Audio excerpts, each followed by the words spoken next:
Specially দুদিন ধরে যে আলোচনা করেছি তাতে শনিদেবের কী করা উচিত এবং কি করলে অ্যাটলিস্ট আমরা সাড়ে সাথীতে ভালো থাকতে পারি। এবং আমাদের অনেকের একটা বদ্ধমূল ধারণা আছে যে আমরা শনি সাড়ে সাথী মানে নেগেটিভিটি পাবো। হ্যাঁ, আমি বারবার করে বলছি যাদের শনির অবস্থান খারাপ তাদের ক্ষেত্রে অবশ্যই চিন্তার ব্যাপার, কিন্তু যাদের যাদের শনির জায়গাটা ভালো তারা দেখবেন এই টাইমেও অনেক কিছু অ্যাচিভ করছেন যেগুলো হয়তো আপনি স্বপ্নেও চিন্তা করতে পারেননি। তো পজিটিভিটি অবশ্যই এর মধ্যেও আছে। বাকি রইল দেখুন মীন রাশিতে শনি সাড়ে সাতির প্রবেশ। আমি আজ থেকে না, আমার মনে হয় আমি যদি ভুল না করি 24-এর প্রায় মিডিল থেকে বলতে আরম্ভ করেছি যে শনি যখন মিনে প্রবেশ করে তখন ভালো কিছু এফেক্ট আমাদের লাইফে বা সমাজ সংসারে তার এফেক্ট আসে না। আমরা যখন সুনামি হয়েছিল তখন মীন রাশিতে শনি সাড়ে সাতি ছিল। তো নেগেটিভ জিনিসগুলো যখন বোম্বে অ্যাটাক হয়, লাস্ট তাজ অ্যাটাক হয়েছিল তখন সাড়ে সাতি কিন্তু মিনে ছিল, মিনের ওপর দিয়ে ক্রস করছিল। তো বিভিন্ন জায়গায় যত বড় বড় অ্যাক্টিভিটিস হয়েছে সব কটাই কিন্তু মীন রাশির, কারণ মিনের সাথে শনির কোথাও না কোথাও হয়তো আন্তরিকতাটা প্রচণ্ড কম, যে কারণে সংঘাতের পরিমাণটা বেড়ে যায়। এটা গেল একটা পার্ট। দ্বিতীয় জায়গা হচ্ছে যারা মেষ রাশিতে রয়েছেন তাদের এই মুহূর্তে চিন্তার কারণ মঙ্গলের জাতক, মঙ্গলের বছর এবং সাড়ে সাতির প্রভাব এবং শনি মঙ্গলের কম্বিনেশন আমরা জানি কোথাও না কোথাও দ্বন্দ্ব।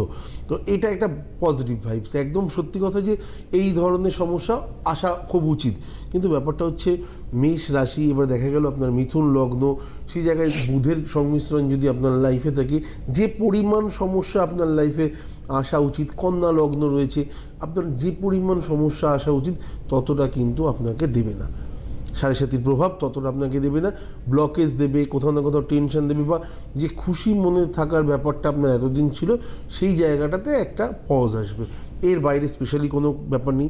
দ্বিতীয় জায়গা হচ্ছে যে সাড়ে সাতি মানেই আমার লাইফে শুধুমাত্র গুরুজন হানি বা আমার লাইফে অর্থের হানি হবে এটা নয়। ঠিক উল্টো দিক থেকে এটাও বলা যেতে পারে যে বাড়িতে বয়স্ক মানুষ থাকলে পরে তাদের একটা মানে অত্যাধিক বয়স হয়ে গেছে, সেক্ষেত্রে যদি তাদের এক্সপায়ার হয় সেটার সাথে সাড়ে সাতির সম্পর্ক কী আছে সত্যি কথা আমি এখন অবধি জানি না, কারণ আমি আজ অবধি শাস্ত্রে কোথাও খুঁজে পাইনি যে শনি সাড়ে সাতি মানে গৃহজনে মানে গুরুজনদের কখনো অ্যাটাক হতে পারে, এই একটা জায়গা।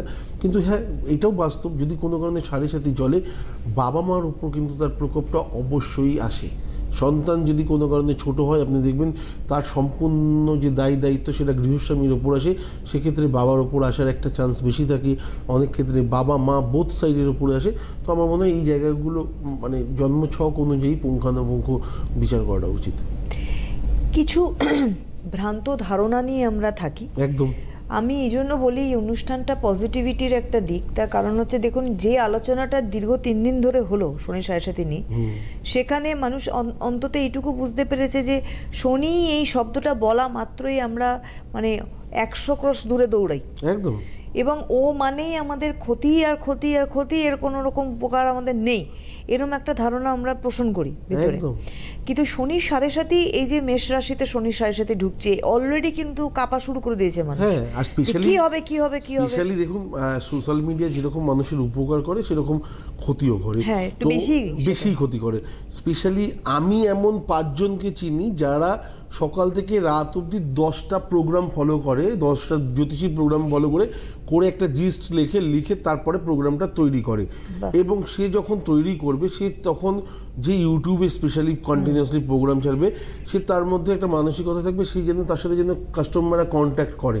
ওপেন মার্কেট এটা, তো এই ওপেন মার্কেটে এটাও একটা বিজনেস পলিসি। তো সেই জায়গাতে সে যত নেগেটিভিটি বলবে আপনার মনে যত ভয়ের জায়গাটা তৈরি হবে।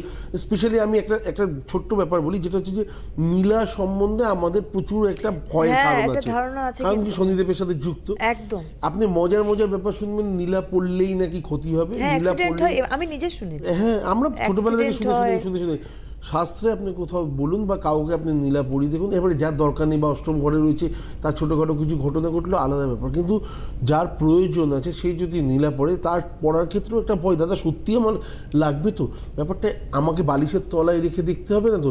গল্পও আছে যদি বালিশের তলায় রাখি, আমি যদি স্বপ্ন দেখি আমি ময়ে বেয়ে উপরে উঠছি তাহলে পরে আমার ভালো হবে, যদি আমাকে সিংহে খেতে আসে তাহলে বা বাঘে খেতে আসে আমি মারা যেতে পারি নীলা পড়ে।